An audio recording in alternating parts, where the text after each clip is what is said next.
Good day to you. My name is Justice Wayman.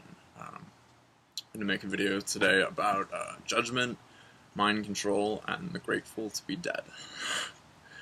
I live here in Corvallis, Oregon, which is a very shire-like setting, like out of the Lord of the Rings. There's beautiful forests and rolling hills, and it's very peaceful in sort of a superficial way, anyways. So it's a very polite environment. You drive to a four-way intersection, and you might get there at the same time as somebody else, or even after someone else, and they'll stop and wave you through as just out of politeness. I mean, sometimes it can be a little annoying, but for the most part, it's kind of nice. So it's a culture of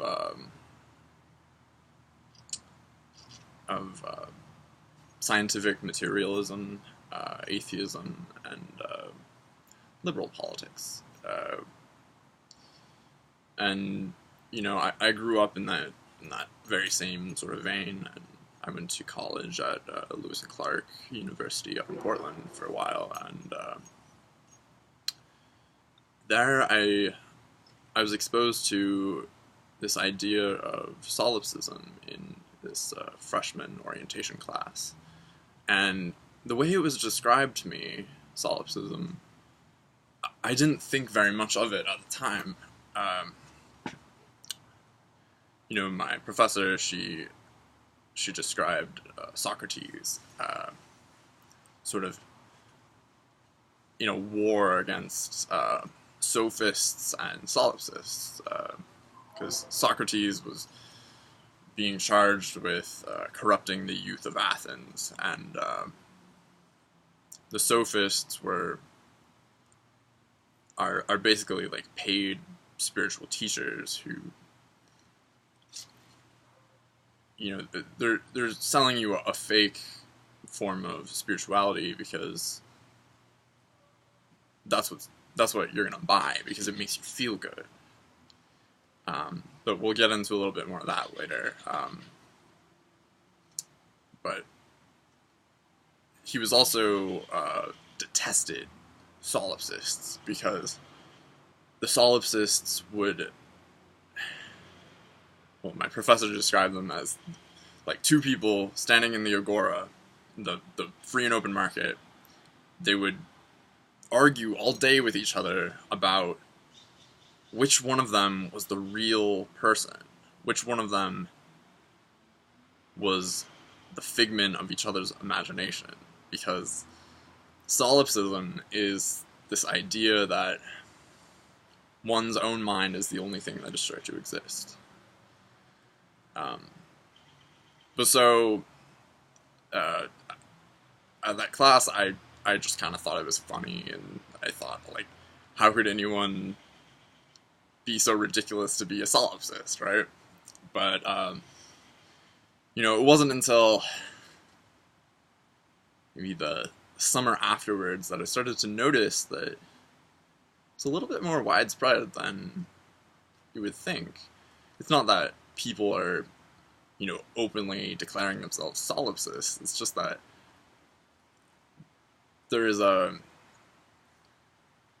they have solipsistic tendencies. They might say something that comes across as very solipsistic. So I noticed this a lot at going to the Oregon Country Fair and partaking in the festivities there. There's a lot of tripping fools out there who, under the influence of some kind of drug, they proclaim themselves to be God. Like, they say, I am the God, and,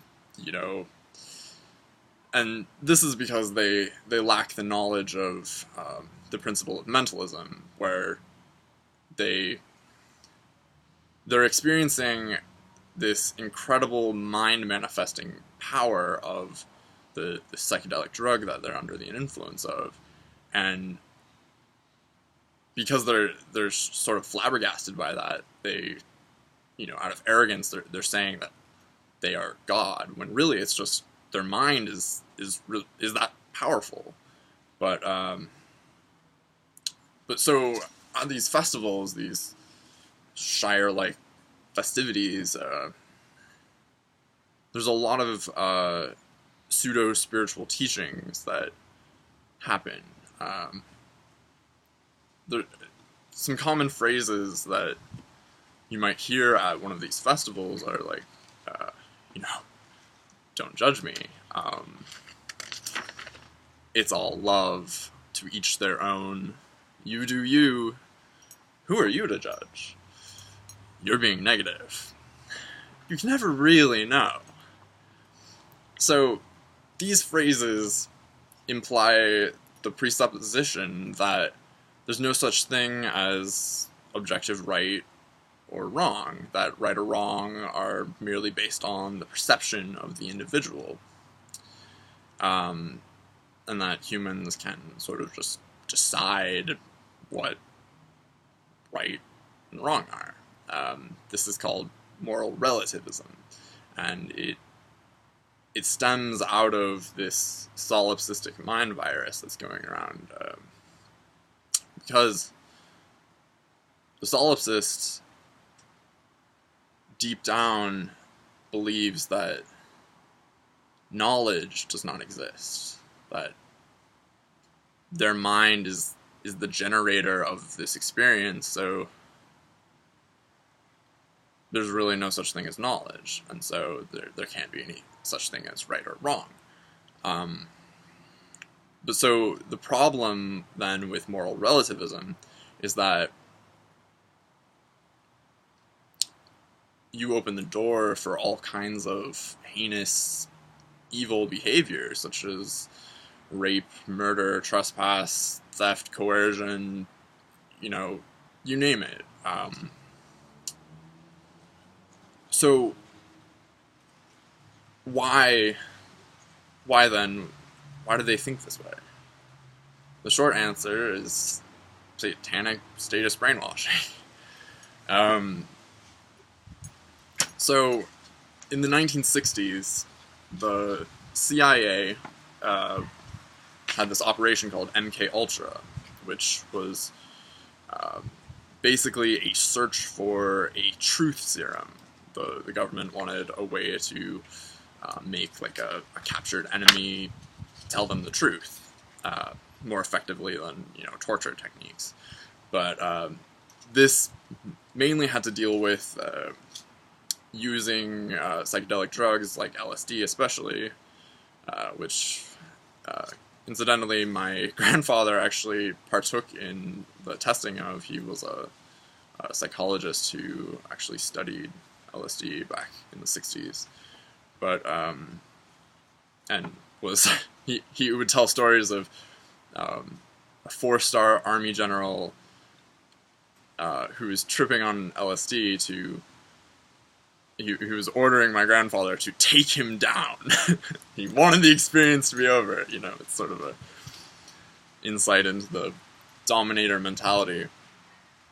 But so the CIA quickly found that these experiments were not doing what they wanted them to do. They were, the soldiers, the test subjects who would take these drugs would more often than not want to get out of the military. But so the operation MKUltra, it became a way to hijack the anti-war movement that was going on back in the 60s. See, the anti-war, back to the land, love your neighbor sort of stuff, it got kind of replaced with like sex, drugs, and rock and roll. And so, the one of the most famous aspects of the '60s is the merry pranksters and the acid tests and the Grateful Dead, which they have ties to Ken Kesey, who was a CIA agent, and the Grateful Dead is, I'm going to put forward the idea that this is a cult mockery of the general population, that if you listen to the Grateful Dead, you're sort of partaking in, you're sort of proclaiming yourself as one of the dead. And so, what do I mean by the dead? Well,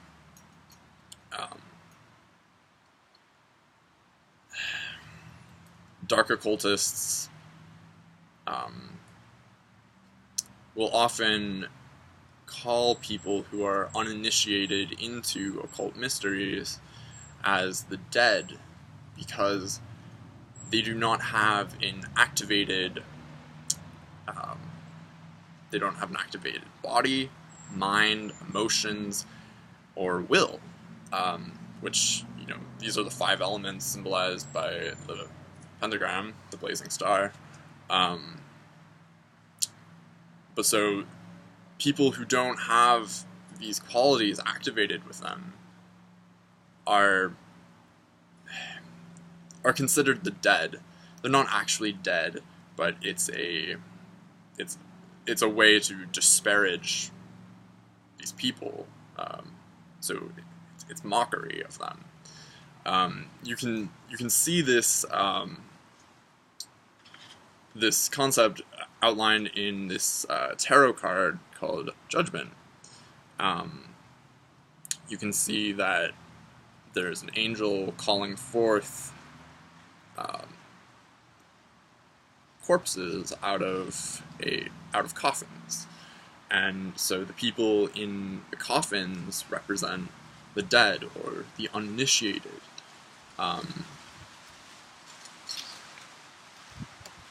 So, and it's very telling that judgment is very important, because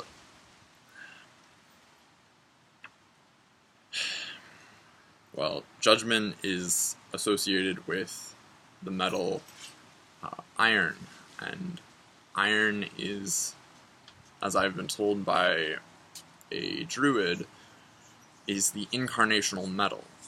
It gives life to all of our bodies through our blood. There is iron in your blood, and if you don't have enough iron in your blood, you're anemic and your body's going to be weak. But so this idea of iron and judgment are all intertwined with each other, that to judge is also to be alive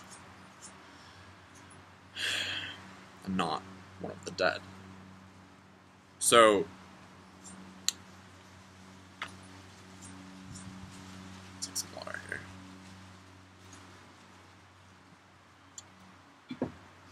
So I had some direct personal experience with what you could say was, what my hunch is anyways, was sort of remnants of this CIA mind control operation through my experiences at Lost Valley Education and Event Center. This was I lived at this this place for about 10 months, I think. And this is a community east of Eugene, Oregon, off of Highway 58, that is known to be Merry Prankster territory. It's near the Oregon Country Fair. Again, the Merry Pranksters were part of this CIA mind control operation. But so at this community, or cult, we'll say, they had 3 tenets that sort of everyone was supposed to follow if they were going to be a part of the community. The first one was permaculture, which I have no problems with permaculture. I think permaculture is an amazing practice. I think we need more permaculture. But the second one was Nonviolent Communication, which is a book written by Marshall Rosenberg, and I think is one of the most subversive books of the 20th century. I think it is outright mind control. So, in Nonviolent Communication, right off the bat, I was, when I heard about it, I was like, how can communication be violent? I'm not, whatever you say, you're not transgressing on anyone's rights. You know, apart from, like, direct coercive threats where, you know, like, you say, like, you're gonna stab somebody and, like, you're holding the knife. You know, that's a little different, but, like, even, like, you know, yelling at somebody and insulting them, you know, I was like, how can that be violent? You're not violating anyone's rights. They can take that or reject it. It's up to them how they take it. But so that was my initial impression of it. But, you know, being a part of this community, it was really pressed on everyone that, you know, this is what you were to do if you wanted to get along in the community. So the rubric for how this program works, it's called OFNER, which is observe just the facts, identify how you feel, state your need, and then make a request. And so this is supposed to be a tool of conflict resolution. I found it to not be effective because, well, I found it to be a sophisticated way to prevent someone from calling you out on their bullshit, their lies, or manipulations, whilst potentially manipulating you into getting what they want. So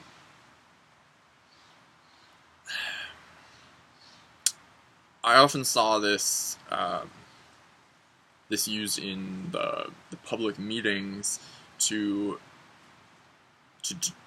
derail important conversations that were taking place. I remember a specific time when my neighbor in the community was an elderly gentleman, and he was, I don't specifically remember the details of his grievance, but he had some kind of grievance with the site manager, who incidentally was the person who was pushing this program. But so he brought it up in a public meeting that,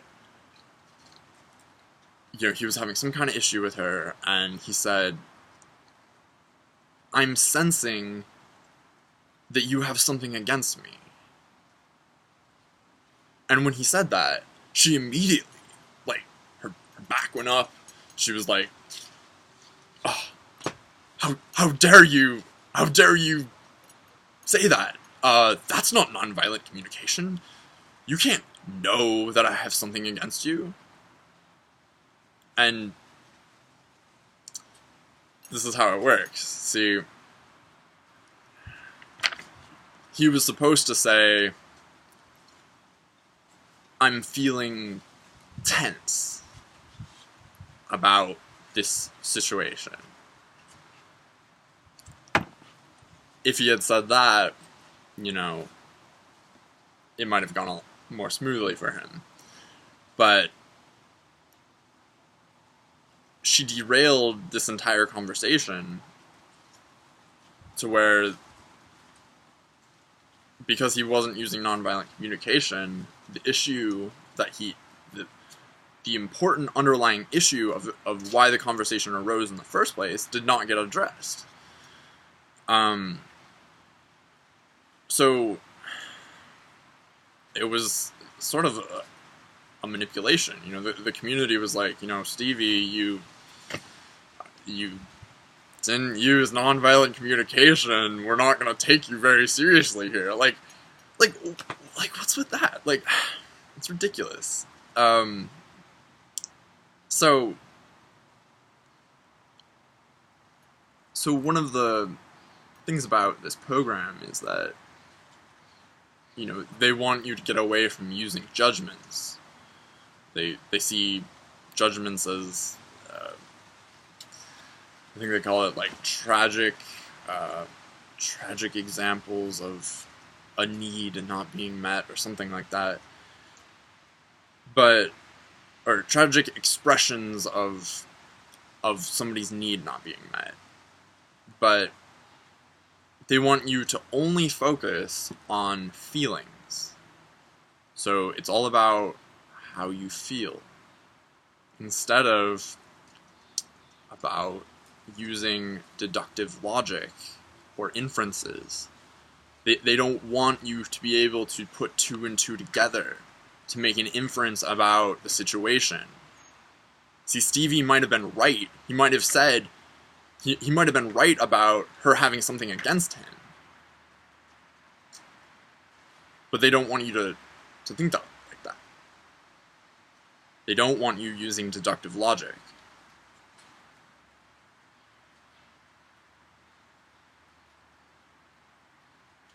So they want you only to focus on the data and not to employ the sacred masculine principle of logic. So there's a really ancient form of thinking called the trivium, which is grammar, logic, and rhetoric. Now, grammar is the data. This is the information that is everywhere out there. This is the knowledge, the raw knowledge, which in nonviolent communication is the first part of this rubric of observing just the facts. This is the data. But then, in the trivium, you employ your logic, your reasoning capabilities. And this is to arrive at understanding. So, to put two and two together, to make an inference about the situation.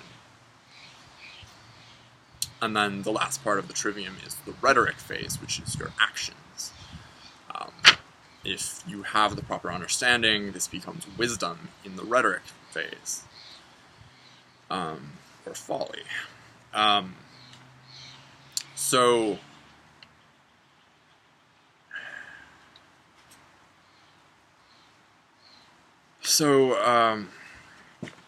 the nonviolent communication, it derails conversations away from progress by distracting you with semantics. And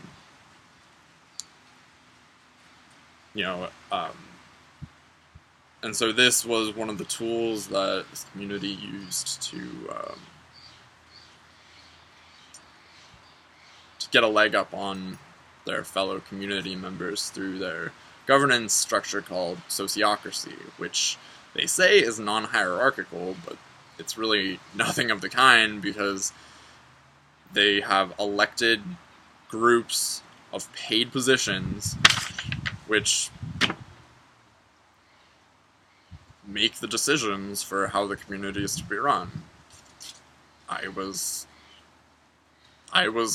oppressed by this group called the Stewardship Council, who decided that I wasn't going to be able to make a workshop the way I wanted to be able to make it there. They wasted my time and my resources.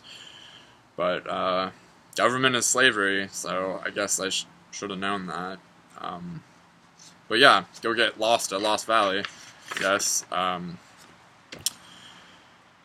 So, if you can dictate the terms of how a conversation is to take place by dismissing the use of judgment, then you have effectively castrated anyone who would try to talk to you. Because again, this is the sacred masculine principle of logic, of reason. See, judgment is a double-edged sword. It can cut through the Gordian knot of lies, but it can also impale the wielder by their own lack of care.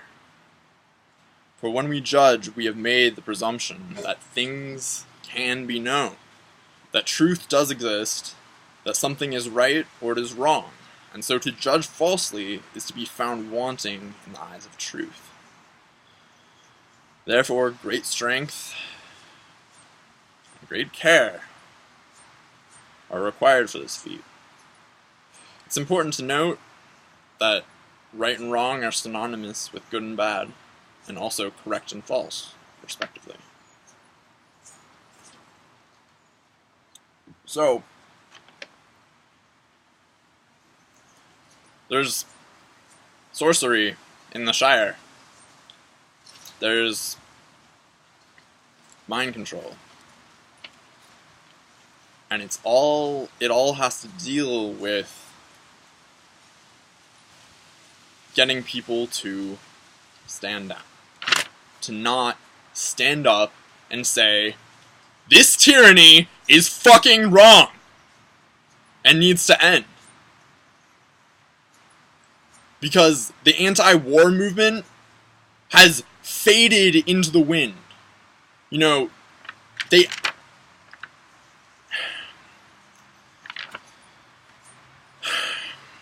hippies,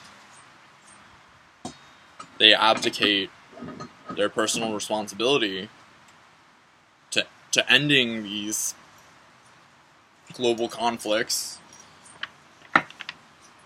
to liberal politics. You know, they just thought Obama was gonna change everything, but, you know, we were in more conflicts overseas than we were at the end of his presidency than we were at the start of it.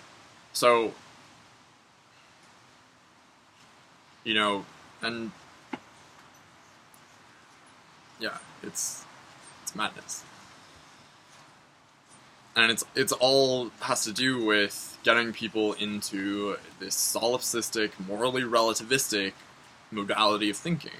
Because when somebody doesn't know, doesn't have knowledge, when somebody doesn't know, they can't say no to anything. So, knowledge is very important, and judgment, to be able to decide to cut through the Gordian knot of lies, is very important. Alright, I think I've stressed this point enough. Have a wonderful day, everyone. Blessed be.